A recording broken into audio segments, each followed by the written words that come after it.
Hello there, this is Rom Wills coming back at you with yet another video. Today I'm going to talk about the apex fallacy in black relationships. What's the apex fallacy? Basically, it's the idea of assigning characteristics of the highest visibility members of a group to all members of that group. Basically, it's saying that if the top members, the top dogs, even though I don't like the term alphas, have certain traits, then all the men in that group have those traits. Now, it's used in many contexts, and it can be used by feminists to describe men. They just because the top men have some real power, they feel like all men have some real power. But in this case, we're using it in the black community, and basically, it's the tendency of, in our context, of black women to assign the traits that they observe in the men that they consider the top 1% to traits, to the whole population, to the whole black male population. And it wouldn't be that bad a thing if they used like the most positive members of the community. The men who are out there building stuff, building businesses, building schools, contributing to the community, really moving the race forward. But instead, the men at the top of the apex are usually celebrities, athletes, entertainers, and also just guys who may only be there because they look a certain way and they have a certain height. An apex fallacy is, for example, is like black men are getting all these women pregnant and have multiple children. Even though statistics now, Bureau of the Census statistics show that 42% of the black men counted by the census don't have children. So you can't use the term all. And then quite frankly, even though stats haven't been really kept on this specific to the black community, if you take in consideration paternity fraud, and that it's most stats on the issue say that 30% of the men tested for paternity are not the father, then if you apply that to the black community, that number of 58% of black men who would have children actually goes down to less than 50%. And then even then, if you even break that down even further, many black men who actually have kids, biological kids that are theirs, might only have one child. But usually in that case, when they talk about black men leaving kids all over the place, it's usually like a small percentage who do have multiple children. And we've seen it and stuff, but see, that's applied to the whole black community or the whole black male community. And that's just one example. Another example, and the reason I'm even doing this video is about the dating practices of top celebrities. I've gotten in arguments with black women about who these men are checking for, because women will look at these top celebrities and see that they're not married to black women or dealing with black women and say, well, all black women want these men. It was like, no, those black men want the particular women they want, and they have a right to have those women. But that you can't apply what's happening to the 0.0001% of men and apply that to the other 99%. It doesn't work like that. But that's what you have happening. That apex fallacy, it comes into play when black women will go on national TV or go into forums and say there's a shortage of good men, or that these good men that exist are chasing all these women around. It was like, no, you're looking at the characteristics of which y'all consider the top men. And see, the basic reason for that is that other word that I actually thought about putting into the title of this video, and that's hypergamy. Basically, the biggest real relationship issue in the black community is very simple. Black women are going for a small percentage of men. And that's really where the problem is. And they assigning like whatever traits that small percentage of men have, they applying it to other men who might not necessarily have those traits. In fact, might have the traits they really want. But see, the women are focused either on those guys who are the upper echelon as far as their physical appearance or as far as their level of status.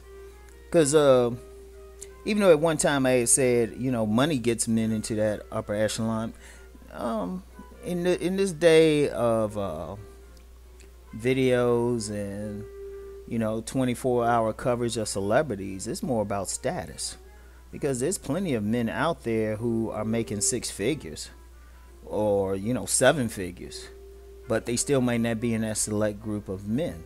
They not in that apex. But see, the women are concerned. Here's the problem here: the women are too concerned about the apex. See, one of the issues with it is so many women are looking for that top man that they're ignoring the men who are actually in their environment, who they're probably more compatible with, who will probably actually want them. See, the thing with the top men, another issue with dealing with them and using them as a sample for the entire group, well, there's several issues. One issue is nobody voted them to be leaders or spokesmen, and nobody's really following their lead. At the end of the day, the average man is doing what he can for himself. He might listen to these men, he might, even admire them in some way, but at the end of the day, he's doing for himself, and he has a totally different reality. For example, let me use the celebrity example, because that's popular. Whatever they're doing is popular with black women. They'll talk about a black man, he's a celebrity, he got millions, he marries a non-black woman. And, all these women all sad and everything. And I'm like, first of all, how do you know you would be compatible with that man? And I talked about this in a previous video. I talked about this. How do these women know they would be compatible with that man? How do they know they would be compatible with his lifestyle? It's very easy to look at somebody who has status and has money and think, oh yeah, you want that. But usually the women just want the money and the status, and they want to have the bragging rights of saying they got that particular man, or at least fantasize they got that particular man. But in reality, would they be able to deal with that man on a day-to-day basis? Because I'm gonna tell you what, the traits that a man has to have to succeed in this world, the average person might not be compatible. Is definitely not compatible with it. Because first of all, to succeed in this world, you have to have an abundance mentality. And quite frankly, a lot of men and women have a poverty mentality, or just making it like to the next day mentality. Somebody to make it to that level has to have the ability to persevere, to work hard, and quite frankly, there's they might not have the mindset to get stuck on little things or petty things. And see, a lot of women, they see that, they made it, but they don't see what the men had to do to make it. You see what I'm saying? So a lot of times they might not be compatible with that. And also in other cases, let's use a more down to earth case, because womanizers, like lovers of many women, guys who just want to walk around and make babies all over the place. That's a type of apex, because quite frankly, women can't say they not having sex with them. You got the physical proof. I still remember that Iyanla show where she had all these dudes on there who had multiple babies. And I've actually seen, up close and personal, some dudes who had multiple kids. And I see the women complaining, the women deal with them, they fight to get with them, but then they complain about the man's behavior. First of all, this dude is making kids that he probably isn't taking care of. In fact, in a lot of these cases I've seen up close and personal, the man can't afford it. It's like, oh, because I saw the man is doing his fucking. But see, for many women, that's an apex guy. And they'll say, well, these men don't work. These men ain't taking care of their kids. And it's like, well, okay, but why are you chasing them? And then why are you applying that to some men who would take care of kids if they have them? Just because that one dude got about 15 baby mamas don't mean the next dude would have that, even if given a chance. Who's to say that the other 10 dudes that you're ignoring, who's to say that they wouldn't be good parents? Or basically this, how can you apply the personality traits of that one person to them?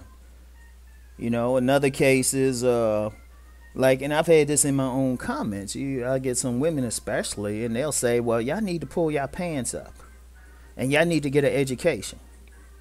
Yet you have brothers who are doing just that. You have brothers who are getting their education. You have brothers who are walking around with a belt. You have brothers doing the right thing. But see, women are paying attention to the apex brothers, which unfortunately in the black community is a lot of miscreants. I mean, there's no nice way to say it, because one thing about that hypergamy thing and going for that, that apex alpha, is relative. It's relative. So in the hood, it might just be the D boy, the top D boy. On a college campus, it might be, the upper echelons or the leadership of the local frats, or like at a sports school, the team quarterback or something. It changes. But the fact of the matter is, no matter how you cut it, it's a small percentage of men. And I'm gonna share something with y'all from a personal perspective. When a man is solidly select, especially by black women, he's not going to behave the same way as the men who are non-select. He's just not, because his whole perspective is different. He knows he can say whatever, do whatever, and these women going to be chasing for him.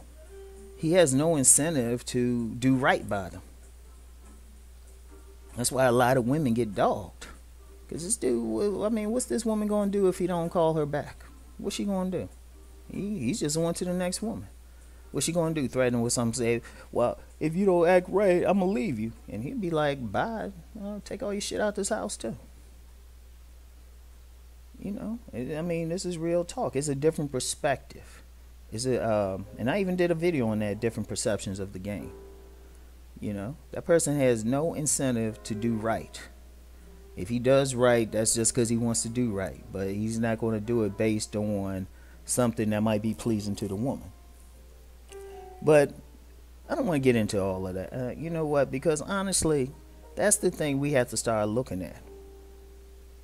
And women especially, they have to stop looking at the entirety of the black male population by the few. They got to stop focusing on the few and focus on the many. What's the many doing? Because even out here in the streets now, most black men got some type of job. You got maybe 1 out of 5 who got some type of advanced education. That's what's happening. Most brothers, most adult brothers ain't wearing their pants off their ass. It's funny when women say that. Just as an aside, that's funny when women say that, especially on some of the comments on these videos.